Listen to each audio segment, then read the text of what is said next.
Este artículo fue redactado y avalado por la farmacéutica María Vijande. El síndrome de Horner es un trastorno poco habitual, conocido como parálisis oculosimpática, en el que se ven afectados los nervios del ojo y la cara. Debido a este síndrome, la pupila del lado afectado del rostro se contrae. Igualmente, el párpado cae y la sudoración en ese mismo lado disminuye. El síndrome de Horner se produce siempre como consecuencia de otra enfermedad subyacente. Los trastornos más comunes a raíz de los cuales se suele desarrollar son los siguientes: accidente cerebrovascular, tumor o lesión de la médula espinal, tumor cerebral. En determinadas ocasiones puede no encontrarse la causa oculta que lo provoca. En este caso, difícilmente podrá darse una solución al síndrome, ya que el tratamiento para la causa oculta será lo que pueda restaurar la función nerviosa normal. Hay que tener en cuenta que el síndrome de Horner puede darse en personas de cualquier edad. Además, como se ha mencionado anteriormente, es muy poco común en la población. El síndrome de Horner, ¿por qué se produce? Para entender por qué se produce el síndrome de Horner, hay que centrarse en el funcionamiento de una serie de fibras nerviosas, como por ejemplo las fibras relacionadas con la sudoración, las pupilas y algunos músculos alrededor de los ojos. Estas comienzan en la parte del cerebro llamada hipotálamo, y llegan hasta la cara y los ojos. Si el recorrido de estas fibras nerviosas resulta afectado en cualquier punto, da lugar al síndrome de Horner. El mencionado recorrido que realizan estas fibras nerviosas es realmente complejo. Desde el cerebro, bajan por la médula espinal, salen de esta a nivel del tórax, y vuelven a subir por el cuello junto a la arteria carótida, seguidamente penetran en el cráneo y llegan al interior del ojo. El daño que se le puede causar a las fibras nerviosas puede deberse a las siguientes causas: lesión de la arteria carótida, una de las principales arterias que llegan al cerebro; lesión a los nervios en la base del cuello, denominado plexo branquial; brotes de migraña, tumor, accidente cerebrovascular o daños similares en el encéfalo o en el tronco encefálico; tumor en la parte superior del pulmón, simpatectomía.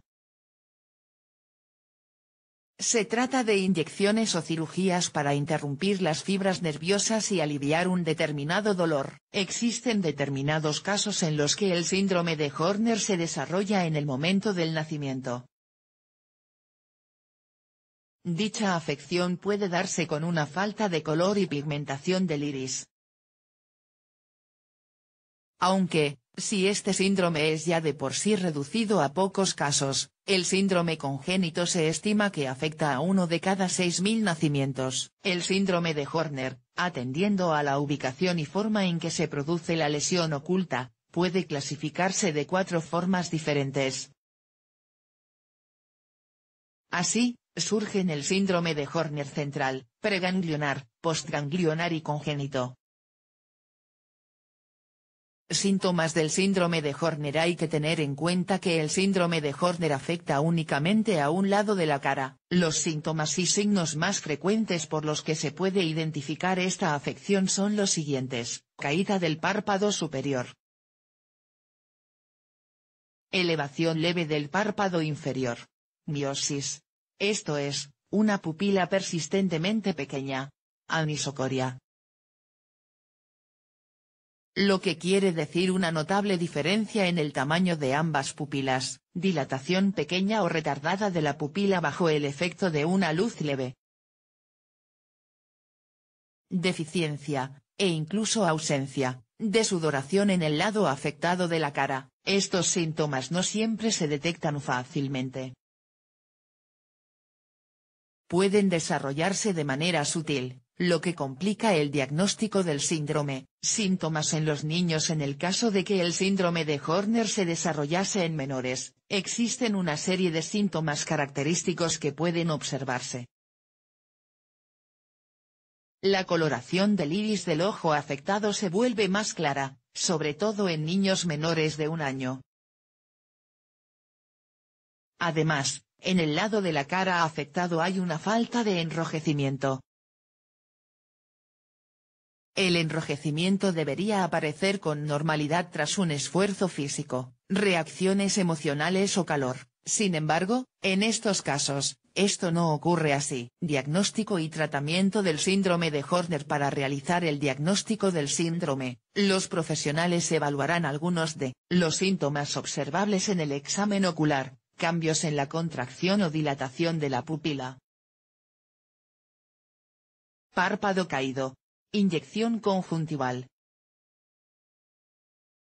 El tratamiento, como se menciona con anterioridad, depende siempre de la causa que originó el trastorno. No existe un tratamiento específico para el síndrome de Horner. Se procederá al tratamiento una vez que se identifique la causa que lo provocó. Cabe mencionar que, en relación con el síndrome y de forma genérica, el párpado solo cae ligeramente, siendo este el mayor obstáculo que el síndrome presenta a la vida cotidiana del paciente. Además, no suelen observarse complicaciones. Las que pueden aparecer con alta probabilidad estarán relacionadas con la causa oculta del síndrome o el propio tratamiento.